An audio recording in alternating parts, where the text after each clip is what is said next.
Breaking news pastor Praveen పగడాలకు సంబంధించి కూడా Keesara toll gate దగ్గరే ఆయన పడిపోయారు. అయితే హెడ్ లైట్ కూడా అక్కడే పగిలింది, గాయాలు కూడా అక్కడే తగిలాయంటూ కూడా కొన్ని వార్తలు వచ్చాయి. దీనికి సంబంధించి కూడా కీసరా టోల్ గేట్ దగ్గర ఎవరైతే ప్రవీణ్ పగడాలకి NHAI సిబ్బంది వారికి ఫస్ట్ ఎయిడ్ చేశారో వారు మాత్రం గంట ముందే ఆయనకి కుడి చేతికి గాయం తగిలినట్లు కూడా అబ్జర్వ్ చేశామంటూ కూడా వారు చెప్పుకొచ్చారు. అయితే కీసరాలో పడిపోయినప్పుడు కూడా ఏం మాట్లాడలేదంటూ కూడా NHAI సిబ్బంది చెప్పుకొస్తున్నారు. ఎంత చెప్పినా సరే వినకుండా పాస్టర్ ప్రవీణ్ వెళ్ళిపోయారు. పాస్టర్ కు సాయం చేసుకొచ్చారు NHAI సిబ్బంది. ఇక దినాకర్ తో బిగ్ టీవీ మాట్లాడే ప్రయత్నం కూడా చేసింది. పాస్టర్ కుడి చెయ్య ఎలా ఉంది, ఎలా తగిలిందంటూ మీరు అడిగారా అంటూ కూడా ప్రశ్న అడిగే ప్రయత్నం కూడా చేసింది. ఇక కీసరకు రాకముందే దెబ్బ తగిలి ఉంటుందంటూ కూడా దినాకర్ చెప్పుకొచ్చారు. గంట ముందే దెబ్బ తగిలినట్లు కూడా మేము అబ్జర్వ్ చేశాం. ఆ దెబ్బను చూస్తే గంట ముందే తగిలిందంటూ కూడా మేము అంచనా వేశామంటూ కూడా వారు చెప్పుకు రావడం జరిగింది. ఇక ఈ నేపథ్యంలో పాస్టర్ ప్రవీణ్ కి సంబంధించి ఇప్పటికే ఎన్నో వీడియోస్ కూడా బయటపడుతున్నాయి. ఇటు షాప్ కి వెళ్లారను, కీసరా ముందు ఎక్కడైతే పడిపోయారో కీసరా రోడ్ దగ్గర మనం ప్రజెంట్ సెకండ్ బాక్స్ లో కూడా విజువల్స్ చూస్తున్నాం. టర్న్ తీసుకోవాల్సిన దగ్గర ఆయన స్ట్రైట్ గా వెళ్లి పడిపోయారు. ఇక ఈ నేపథ్యంలోనే అక్కడే హెడ్ లైట్ పగిలింది, ఆయనకి గాయాలు కూడా తగిలాయంటూ కూడా కొన్ని వార్తలు వచ్చాయి. అయితే వీటన్నిటికీ కూడా NHAI సిబ్బంది అక్కడికి టోల్ గేట్ ఒక 50 మీటర్ల దూరంలోనే ఉంటుంది.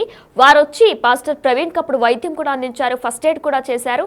అయితే ఆ ఫస్ట్ ఎయిడ్ చేసిన వ్యక్తితో బిగ్ టీవీ మాట్లాడే ప్రయత్నం చేసింది మా ప్రతినిధి సాహిత్య. అక్కడ ఎవరైతే ఆ రోజు పాస్టర్ ప్రవీణ్ కి మార్చి 24న ఫస్ట్ ఎయిడ్ చేశారో దినాకర్ తో మా ప్రతినిధి సాహిత్య కూడా మాట్లాడారు. అయితే ఆయన ఏం చెప్పారు, పాస్టర్ ప్రవీణ్ అప్పుడు ఎలా ఉన్నారు, ఆయన చేతికి గాయం ముందే తగిలిందా లేదంటే అప్పుడు పడిపోయినప్పుడు తగిలిందా, అసలు ఏం మాట్లాడారో ఇప్పుడు ఒకసారి మనం బిగ్ టీవీ లైవ్ లో చూద్దాం. వద్ద pastor Praveen Kumar CCTV footage ఆధారంగా అయితే గనక ఆయన యాక్సిడెంట్ అయినట్టుగా మనకి ఏదైతే విజువల్స్ లో కనపడుతుందో అక్కడ యాక్సిడెంట్ అయిన అనంతరం అక్కడ ఏదైతే నేషనల్ హైవేకి సంబంధించి కూడా టోల్ ప్లాజా సిబ్బంది వచ్చి ఆయన రెస్క్యూ చేయడం జరిగింది. ఆయనకి వాటర్ ఇచ్చి కూడా అక్కడి నుంచి ఆయనకి ఫస్ట్ ఎయిడ్ మెడికో చేసినట్టుగా మనకు అర్థమవుతా ఉంది. అయితే అక్కడ ఎవరైతే ఒక వ్యక్తి కేసర టోల్ గేట్ వద్ద పాస్టర్ ప్రవీణ్ కి ఫస్ట్ ఎయిడ్ చేశారో అతనే ప్రస్తుతం అంతా ఉన్నారు. నమస్తే అన్న, ఏంటి పాస్టర్ ప్రవీణ్ గారు ఆ రోజు 24వ తారీఖు అక్కడ పడిపోయినట్టుగా చూసి అంటే సడన్ గా ఎలా గుర్తుపట్టారు? మీరు ఇక్కడ ఒకటి గమనించాలా, ఆయన విక్టిమ్ పడ్డాడు, రోడ్ యూజర్ బండి మీద పడ్డాడు. అతను పాస్టరా లేకపోతే ఇంకో పేరా అని మాకు అది తెలియదు. మేము రూల్ ప్రకారం ఏ రోడ్ యూజర్ పడ్డా మేము ట్రీట్మెంట్ ఇస్తాం. ఆ టైంలో మాకు కంట్రోల్ రూమ్ నుంచి కాల్ వచ్చింది, అది రోడ్ యూజర్ పడ్డాడు, బండి మీద నుంచి పడ్డాడని కాల్ వచ్చింది. మేము మా టీంతో తొందరగా అక్కడ చేరుకున్నప్పుడు ఆల్రెడీ మాకన్నా ముందలే లైన్ మ్యాన్స్ గేట్ మ్యాన్స్ ఉంటారు. వాళ్ళల్లో ఒకళ్ళు వెళ్ళి ఆ పడ్డ విక్టిమ్ని లేపి బండి మీద కూర్చోబెట్టారు. ఆ విక్టిమ్ అతనికి, ఆ విక్టిమ్ దాని మీద బండి మీద కూర్చున్నాడు. ఆ రోడ్ యూజరు బండి మీద నుంచి పడ్డ అతను లేచి బండి మీద కూర్చున్నాడు. దెబ్బలు ఏమీ తగిలినట్టుగా కూడా ఎక్కువ గాయాలు కూడా ఏమీ లేవు. మేము వెళ్ళి చూసాం, ఏమీ లేవు. సో ఆ బండి మీద ఉన్న అతను నిలబడలేని పరిస్థితుల్లో అతను స్టేబుల్ చేసుకునే పరిస్థితుల్లో బండి మీద కూర్చోలేకపోతున్నాడు. ఎదరికి ముందలకి ఫ్లెక్స్ అయిపోతున్నాడు, అంటే ఊగుతుంటూ మేము అన్న మేము ఎక్కడి నుంచి వస్తున్నావు ఏంటి అసలు అని అతని హిస్టరీ, అంటే అతను ఎక్కడి నుంచి వస్తున్నాడో ఏంటి అని కనుక్కున్నాము. ఏం మాట్లాడలేదు, మేము అడిగినా కానీ ఏం మాట్లాడలేదు. రెస్పాన్స్ అనేది మాకు ఎలాంటి రెస్పాన్స్ ఇవ్వలేదు. అంటే నోట్లోంచి ఒక మాట కూడా మాట్లాడలేదా ప్రవీణ్ గారు? అంటే ఏంటి నీరసంగా ఉండి మాట్లాడలేదా లేకపోతే ఎలా ఉన్నారు ఆయన? సైలెంట్గా చూస్తున్నాడు మాకెళ్ళి, హెల్మెట్ పెట్టుకుని ఉన్నాడు, మాస్క్ పెట్టుకుని ఉన్నాడు. ఓన్లీ మాకెళ్ళి సైలెంట్గా మాకెళ్ళి అలాగే చూస్తున్నాడు. నేను అప్పటికి నేను నా ప్రయత్నం నేను చేస్తున్నాను ట్రీట్మెంట్ చేయడానికి. మీరు వెళ్ళిపోయారా అక్కడికి? వెళ్ళగానే చూసిన తర్వాత ఎలా పడిపోయింది బైక్? కానీ ఆయన బండి మీద కూర్చుని ఉన్నాడు, పడిపోలేదు. బైక్ పడలేదు, ప్లస్ మనిషి కూడా కింద పడలేదు. బండి మీద యాజ్ యూజువల్ గా ఒక పర్సన్ కెమెరాలో మనం చూస్తే కనుక ఆయన ఖచ్చితంగా ఇలా ఫాస్ట్ గా వచ్చి పడిపోయారు. అది పడ్డప్పుడు. కానీ నేను బండి మీద కూర్చున్నప్పుడు వెళ్ళాను. ఇప్పుడు మేము పడంగానే వెళ్ళాం కదా, మాకు ఫోన్ రావాలా, మేము అక్కడ నుంచి మూవ్ అవ్వాలా. బండి మీద కూర్చొని ఉన్నాడు, అది కూడా విజయవాడ వైపు కూర్చొని వెళ్ళటానికి రెడీగా ఉన్నాడు. అప్పుడు నేను వెళ్ళి ఏంటి ఇంజురీస్ ఏమైనా ఉన్నాయా అని గేట్ మ్యాన్ అడిగితే, పడ్డాడన్నా, ఇప్పుడు ఎక్కడ పడ్డాడు చూడండి ఒకసారి అన్నాను. సో నేను యాదామావులుగా అన్ని కేసులకి ఎలా చూస్తామో అలాగే ఓవరాల్గా ఏమైనా ఉన్నాయా లేవా అని వెరిఫికేషన్ చేసుకున్నాను. నేను చూసినప్పుడు రైట్ హ్యాండ్కి ఒక చిన్న ఆపరేషన్ గీసుకుపోయి ఉంది, అంటే బ్లడ్ బాగా డ్రై అయిపోయి ఉంది. అది ఇప్పుడు జరిగింది కాదు, ఫ్రెష్ గా ఇప్పుడు జరిగింది అయితే కాదు, అక్కడ జరిగింది అయితే మేము ఇమ్మీడియట్గా హాస్పిటల్కి తరలిస్తాం. ఎందుకంటే అక్కడ బ్లడ్ వచ్చినా ఏం వచ్చినా కానీ మేము తరలిస్తాం. చిన్న గీతన ఎక్కడ చేతిలో ఇప్పుడు మీ రైట్ హ్యాండ్ ఎక్కడ జరిగిందండి? రైట్ హ్యాండ్కి ఇక్కడ పెద్దదేనా? జాయింట్ పెద్దదైతే మరీ పెద్దది కాదు, అలాగని మరీ చిన్నది కాదు. జస్ట్ నాకు అది రెడ్డిష్గా కనబడటం అది క్లీన్ చేశాను, మా అసిస్టెంట్ చేత క్లీన్ చేశాను. క్లీన్ చేసిన తర్వాత దిగి మాకు టోల్గేట్కి సంబంధించిన రెస్ట్ రూమ్స్ ఉంటాయి అన్న, రెస్ట్ తీసుకుంది కానీ అని ఫ్రెండ్లీగా నేను చెప్పాను.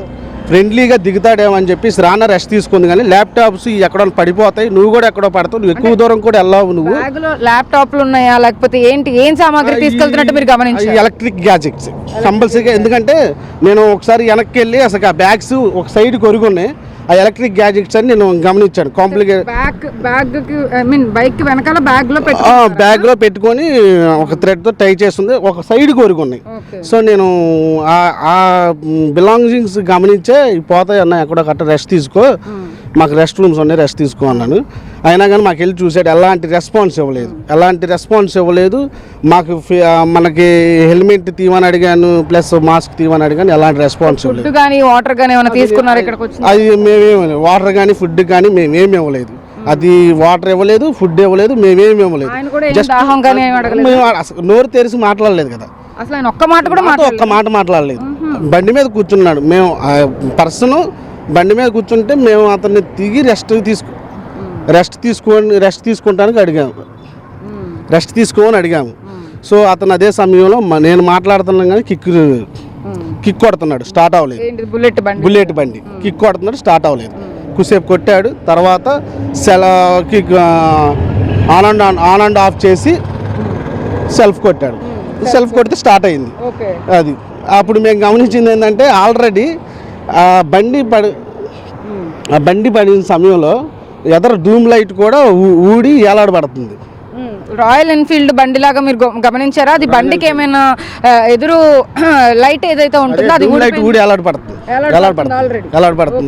అది కూడా చెప్పి అది కూడా మేము తెలియపరిచాం అన్న, హెల్మెట్ కూడా అది లైట్ కూడా ఊడిపోయి ఏలాడబడుతుంది, ఇది ఎలాగదేమో మీరు ఇక్కడ మెకానిక్ దగ్గరికి వెళ్ళండి అని కూడా మేము చెప్పాం. ఆ సెంటర్లో మెకానిక్స్ ఉంటారు. ఏ సమయంలో అంటే నాకైతే 3:52 కాల్ వచ్చింది. ఓకే, నాకు 3:52 కాల్ వస్తే అక్కడ నుంచి రష్ అయ్యి మేము కరెక్ట్గా 3:52 వస్తే మేము దగ్గర అక్కడ 3:52 లోపల మేము అక్కడికి వెళ్ళిపోయాం. ఎగ్జాక్ట్ టైము నోట్ చేసుకున్నాము, డిపిఆర్లో రికార్డ్స్లో ఉంటుంది. ఆ లోపల మేము అక్కడ ఉండిపోయాం. మేము ఉండేసరికి మనిషి క్యాజువల్గా ఉన్నాడు, బండి మీద కూర్చొని ఉన్నాడు. కానీ బాగానే హ్యాపీగా ఉన్నట్టు కనిపించారా, లేకపోతే ప్రవీణ్ గారు ఏమైనా కొంచెం నలత్తగా నీరసంగా అలా ఏమైనా ఉన్నట్టు? నీరసంగా ఉన్నట్టు లేకపోతే బాగా హ్యాపీగా ఉన్నట్టు అడగలేదు. క్యాజువల్గా నేను అడిగే క్వశ్చన్స్, నేను దిగు మాస్క్ దిగానంటే ఒక్కసారి స్మైల్ ఫేస్తో నవ్వాడు, అంతే. అంటే నేను అడిగే క్వశ్చన్స్ క్యాజువల్గా అనిపించాయి. నేను రెస్ట్ తీసుకునేసరికి కొంచెం క్యాజువల్గా నవ్వినట్టు అనిపించింది. నవ్వినట్టు అనిపించింది, నవ్వి అక్కడ నుంచి మూవ్ ఆన్ వెళ్ళిపోయాడు. అంటే ఆయన కాన్షియస్ లో ఉండి మొత్తం వింటున్నట్టులోనే ఉన్నాడు, బండి వెళ్ళగలిగే సిచ్యువేషన్ లో కూడా ఉన్నాడు. మేము అందుకని మరీ స్టేబుల్గా లేకపోతే మేము పంపించలేం కదా, మేము ఎలా ఫోర్స్ఫుల్గా అయినా కానీ రెస్ట్ తీసుకోవచ్చు అవుతుంది. మాకు పడ్డప్పుడు కానీ ఎలాంటి ఇంజురీస్ కొత్తగా ఎక్స్టర్నల్గా బ్లీడింగ్ కానీ ఏ బ్లీడింగ్ లేదు. ఏదైనా బ్లీడింగ్ ఉండి ఏదైనా బాగా లాస్ట్రేషన్స్ కానీ ఏమైనా అయితే కంపల్సరీగా ఆయన వద్దన్నా కానీ హాస్పిటల్ తీసుకెళ్తాం. ఓకే, మీరు ఏదైతే దెబ్బ చూశాను అని అంటున్నారో ఎల్బో దగ్గర, అది రెడ్గా కనపడుతోంది, కొంచెం ఫ్రెష్గా కొంచెం ముందే జరుగున్నట్టు మీకు అనిపించిందా, లేకపోతే గత 2-3 రోజుల ముందు దెబ్బలాగా అనిపించింది? అది ఆ రోజు తగిలిందే కానీ ఒక 3 hours బ్యాక్ జరగవచ్చు, ఒక 2 hours బ్యాక్ జరగవచ్చు. అది ఫ్రెష్గా జరిగిన దెబ్బ అయితే కాదు. ఫ్రెష్గా జరిగింది కాదు, 2-3 రోజుల క్రితం అయితే 2-3 రోజుల క్రితం అయితే కాదు, ఆ రోజే జరిగింది అయ్యి ఉండొచ్చు. ఓకే, అయితే ఇంకా ప్రవీణ్ పగడాల గారి దగ్గరికి మీరు వెళ్ళినప్పుడు ఏమేమి గమనించారంటే ఆయన బండి మీద కూర్చున్నారు అని అంటున్నారు, ఊగుతున్నారు అని కూడా అంటున్నారు. అంటే బండి స్టేబుల్ గా ఆపుకోలేకపోతున్నారు, బండి వెయిట్ ని మొయ్యలేకపోతున్నారు. ఓకే, అది మొయ్యలేకపోతున్నారు. అంటే అటు ఇటు అంటే స్ట్రైట్గా కూర్చో మనిషి మామూలుగా నార్మల్ మనిషి లాగా అయితే లేడు. అది వాళ్ళ ఫ్యామిలీ డీటెయిల్స్ కానీ ఇంకేమైనా అడిగి తెలుసుకున్నారా మీరు? అంటే ఎక్కడికి వెళ్ళాలన్నా ఏంటి, వృత్తిరీత్యా ఏం చేస్తూ ఉంటారు అని ఏం అడగలేదు. నేను అది ట్రీట్మెంట్ తీసుకుంటే ఆ డీటెయిల్స్ తీసుకుంటా. ట్రీట్మెంట్ అదే కేసు మన దగ్గర నోరిప్పి మాట్లాడితే ఆ డీటెయిల్స్ తీసుకుంటా. ఒకటికి పేరు అడిగాము, ఊరు అడిగాము, ఏ రెస్పాన్స్ లేదు. అప్పుడు కూడా పేరు ప్రవీణ్ అని కానీ లేకపోతే ఊరు కానీ అసలు మేము పేరు అడిగాము, ఎక్కడి నుంచి వస్తున్నాం అడిగాము. ఫస్ట్ ఎక్కడికి వెళ్తున్నారు అనలేదు, ఎక్కడి నుంచి వస్తున్నాము మీరు ఈ పరిస్థితిలో రావాల్సినంత అవసరం ఏందన్న, ఎండగా ఉంది, కొంచెం రెస్ట్ తీసుకుని వెళ్ళండి, మా టోల్గేట్ తరపున రెస్ట్ రూమ్స్ ఉంటాయి, పదండి రెస్ట్ తీసుకుంది కానీ పదండి అని కూడా రిక్వెస్ట్ చేసాము. అది రానని చెప్పారా? రానని చెప్పారు. మోస్ట్ ప్రైమరీగా అయితేనండి నాకు కన్ఫర్మేషన్ ఏంటంటే మీరు ప్రవీణ్ అంటున్నారు కానీ మాకు అసలు ఆ వ్యక్తి అనే తెలియదు. బికాస్ పాస్టర్ ప్రవీణ్ అనేది తెలియదు. ఎందుకంటే నేను పాస్టర్ గారి కొడుకుని, మా నాన్న కూడా పెద్ద పాస్టరే కాబట్టి నాకు తెలియదు.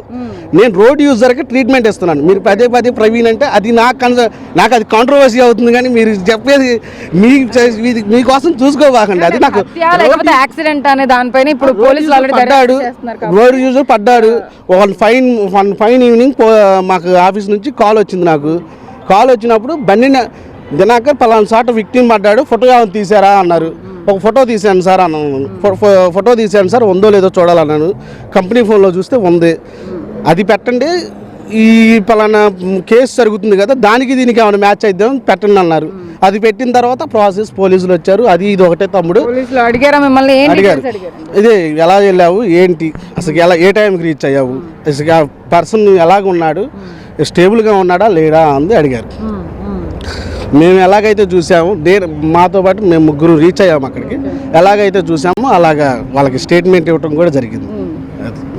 ఈ పరిస్థితి మొత్తం మీద దివాకర్ ఏదైతే చెప్తూ ఉన్నారో అక్కడ పగడాల ప్రవీణ్ పాస్టర్ అయితే కనుక అక్కడికి యాక్సిడెంట్ అయినట్టుగా, అంటే ముందుగానే ఒక దెబ్బ తగిలినట్టుగా కూడా ఆయన చెప్తూ ఉన్నారు. నేను కూడా ఒక పాస్టర్ కొడుకునే కానీ నాకు ఆయన ఒక పాస్టర్ అని తెలీదు, నా వృత్తిరీత్యా నా పని నేను చేశాను అనేటటువంటి డీటెయిల్స్ మటుకే ఆయన చెప్తూ ఉన్నారు. ఏదైతే బండి మీద బుల్లెట్ బైక్ మీద వచ్చి ఆయన పడిపోయి ఉన్నారో, పడిపోయిన సమయంలో నేను వెళ్ళలేదు, ఆ తరువాత ఆయన బండి మీద కూర్చొని వెళ్ళడానికి సిద్ధంగా ఉన్న సమయంలోనే నేను వెళ్ళి ఆయన్ని గమనించాను, ఆయన ఒక మాట కూడా మాట్లాడలేదు అన్న ప్రాథమిక సమాచారాన్ని అయితే కనుక దివాకర్ అక్కడ దగ్గరుండి చూసిన పర్సనే మనతో చెప్తున్న పరిస్థితి కనపడతా ఉంది. వీడియో జర్నలిస్ట్ శివరామకృష్ణతో సాహిత్య, బిగ్ టీవీ, కీసర నుంచి.